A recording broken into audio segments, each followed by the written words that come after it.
ស្ទឹងលឺជ្រឹងពួនយំឆ្លងដល់ជំរំចំការក្រូចស្រីមានរួតប្រឹងរីទទួលក៏វេហើយតែរូបស្រីមិនឃើញแห่งត្រាអូនដើរបែកក្រូចបងលួចមើលមុំចំការស្រីធំទីខ្លាហិកតា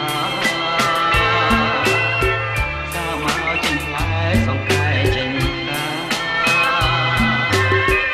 ដូចណាប់ចិនដាឲ្យជួបកវី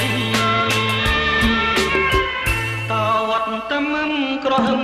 ដាំងខ្ញុំការពីរូបមុំក្រពុំពេញវ័យអូនចង់ទឹកលើ